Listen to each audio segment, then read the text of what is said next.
Good morning and happy Friday out there. We are excited to be with you guys this morning. I'm Rebecca Zhu, Director of Development with WriteBrain. And I'm Ashley Holter, Publisher of WriteBrain. And we are going to be coming to you guys this morning talking about book publishing. There are a lot of questions, there's a lot of options. Ashley and I have both run into a lot of the same frequently asked questions when we're out meeting with clients. And a lot of people out there have book publishing dreams, we found. So while we're talking this morning and having our coffee chat with you guys, if you have questions about book publishing, go ahead and make a comment. If you want to meet individually with us, go ahead and make a comment and we can definitely meet with you. And if you have a book publishing dream too, we'd love to hear about it. So comment, say hello, let us know you're out there. Yeah. So thanks for listening and engaging with us. I am going to be putting Ashley in the hot seat this morning with questions on book publishing. Ashley is our expert and has been working on many projects for book publishing with WriteBrain, and she'll share some more of those during our conversations later. But the first question that I want to ask, we want to talk a little bit about the different types of book publishing, because there's lots of options out there and there's lots of questions. If I'm wanting to publish a book, where do I even get started? So the first question I want to know is, what is traditional publishing? Well, good question, Rebecca. A lot of the behind-the-scenes components of publishing books is a mystery to most. And so we hear the same 5-6 questions over and over again, and this is a frequently asked one for sure. Traditional book publishing is tough. It's an arduous process, and it is not easy to become published with a national publishing brand. Think of Harper, there's so many out there. But what you really need to do is find a book agent to pitch your story, your manuscript, your idea to a publisher. And then what they do is come in and put the book together and promote it nationally, so that way you can have this bestseller list. Think of all the books that you see at the bookstore, on the New York Times list, those kinds of things. That's what traditional book publishing is. Because everyone wants a bestseller if you're going to write a book. Right. I certainly would. The odds of that are small. It could be anywhere between 1 in 1,000 to 1 in 10,000, depending on the genre. Traditional book publishers are often going to pay a certain amount of money to the author to finish a manuscript, and then take a majority of the royalties, and we'll get into that a little bit later. Okay. But they're pretty much buying the right to produce this book, and there's a lot of areas in the process where the author loses control. They're kind of giving their baby to someone else to raise, essentially, is what's happening. Sense, yeah. Okay, so that is traditional book publishing. So let's talk a little bit more about self-publishing. Self-publishing has really grown in popularity over the last 5 to 10 years. There are a lot of services online. CreateSpace is a really big one. That's an Amazon company. And essentially, if you have an idea for a book, within 2 weeks, you can implement all of your content and have a book in your hands. Wow. Yes, it's very quick. And sometimes the quickness is pretty obvious with the quality. Yes, I was just going to ask, what would be the pros and cons of self-publishing? Good question. Typically, one of the pros with self-publishing is that the author, the creator, maintains control. They get to see this come to fruition in a way that they envision. Another pro is that it's quick. You can turn it around in 2 weeks, 2 months is pretty typical. Okay. The cons are the author is putting up the costs up front to pay for services that they can't perform themselves.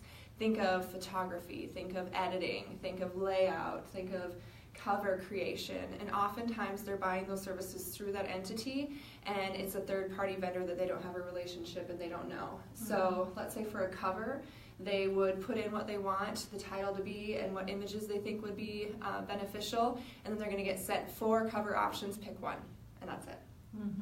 Yep, I can see that. So there is a third option. There is. And I think that this one is really interesting. So tell us a little bit more about hybrid publishing. A third option, which is hybrid, is actually where WriteBrain falls into play. We are a hybrid publisher, and this is where you get all of the pros of traditional publishing with that quality, that excellence, that reputation, those high standards, And then you get the quickness, the ease, and the ownership of the self-publishing. And so what WriteBrain does, as well as several other hybrid publishers out there, is work with you. We are a hands-on consultant guiding you through the process, helping you understand which steps come when, and we provide the quality vetted services that you're going to need, like editing, layout, design, indexing, photography, all of those things. And then, unlike traditional publishing, you don't have to order an initial 2,000, 10,000 copies of books and think of where to warehouse that. We can use, like self-publishing has, the on-demand printing services, and order 20 copies, 200 copies, and then a week later order 1,000 if need be, and have that flexibility in costs and in housing and warehousing. I love that. So we have the traditional, we have self-publishing, and then we have the hybrid publishing. So great information on those three options. So let's talk a little bit more about, now that we know which option, so you're wanting to publish a book, you're going to choose which path you want to move forward with. Where do you get started? So let's talk about a manuscript. Is that your first step, Ashley? It is. So oftentimes, if you are going to be heading down the traditional book publishing path, you're going to want to develop an outline, a story idea, and the first few chapters within the book. And then you're going to use that manuscript with a query letter to pitch it to a book agent, who is then going to accept you as an author and then pitch it to a publisher. And then at that point, the publisher will give you some direction and some feedback as to what's popular, what angles to take, and then give you an advance so you can finish your manuscript. With self-publishing and hybrid publishing, we want you to finish the manuscript in advance. Okay. And then our services with hybrid publishing would come in and help you in editing along the way after your manuscript is complete. Okay. With self-publishing, you can pay for a variety of editing services, but they're probably not going to be as robust as what you would find with traditional publishing or with hybrid publishing. So if you need help writing your manuscript, where can you find help with that? There are a lot of local organizations and writers groups, and I would definitely encourage you to get involved and join a club. There are people that love to write and then have a passion for books, and they're there to help you and encourage you and criticize and critique and offer feedback and positive reinforcement and encouragement along the way. We also have, as a hybrid publisher, some contacts that we can use to help you with, whether that's ghostwriting, writing coaches, those kinds of things, but we have those available as well. Great options. We talked a little bit about royalties at the beginning of our conversation, and that's kind of a mysterious term. How are they determined? Can you speak a little bit more about royalties on books? You bet. So with royalties, think of book publishing, you can even think of music. Whenever you have a patent on something, the royalty payment is a percentage of the profit. So when you get into self-publishing and hybrid publishing, the term and definition loses its shape a little bit. But we'll talk about traditional publishing first. So royalties are essentially going to be a percentage of the profit. And the profit is the cost of the book, the retail or wholesale cost of the book, minus the cost of producing the book. So think printing, shipping, production charges, that kind of thing. And then you've got your profit. And then typically a traditional publisher is going to pay an author 10 to 25% of that profit back to them. So let's say, for example, we have a $20 book. The book costs $5 to produce. The profit is $15. The author is getting 10% royalties. They're making $1.50 on that book. Yikes, yeah. Yeah. So with hybrid publishing, essentially, and self-publishing, the royalties turn into the profit because you've paid for everything up front, and so you get to keep, as the author, all of that money off of the sales of the book. Okay. So there's a big benefit there. I have to say I like that option. It seems like you're going through a lot of work to only get $1.50 per book. It so does. That is great information. The traditional publisher, however, is going through all the risk. Right. And that's why they get a bigger portion of the royalty, of the profit. With self-publishing and hybrid publishing, the author is taking on all the risk, and therefore they get all the reward. Right, that definitely makes sense. So that kind of is a nice segue into the next question that we get asked a lot when we're meeting with clients who are interested in book publishing. So what about authors being paid for book publishing? How does that work? Aha, that's called an advance.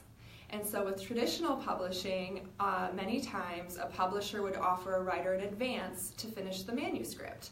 And so they're getting paid for their work and their efforts. But there's usually a catch. That's an advance on the royalties. And so the publisher is going to keep the 100% of the royalties at the end until that advance has been paid off, then which the author will get the percentage that's been negotiated within their contract. Okay. Yep, so you're kind of taking out a loan on your own work. Yes, it sounds like it. So I finished my manuscript. Now what happens? Well, now you have to figure out what your dream is. If it's your dream to be a bestseller and a world-renowned author, to be the next Danielle Steele or something like that, go down the traditional publishing route. There is no harm in pitching your story to book agents, doing the research, trying to find someone to represent you. It's a big dream, and there's a small chance that it's going to work, but it does happen. It absolutely does happen. So go through that. If you have the dream to just have your work compiled in a way that it's tangible and that you've accomplished this goal and it's something you can check off your list, try the self-publishing approach. You'll have it done, it'll be put together, and it'll be a book. It probably won't sell thousands of copies, it probably won't make you famous, but it'll be an accomplishment and something that you can take to heart that you did. If your goal is to have an asset to your business, a very elaborate business card, so to speak, something to show your qualifications, show your expertise, the hybrid publishing is usually a really good way to go.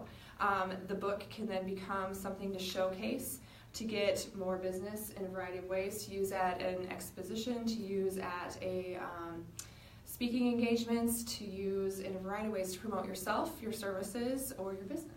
And we actually wanted to share some examples of some hybrid books that we published through WriteBrain, just as great examples to get your wheels turning out there on the potential.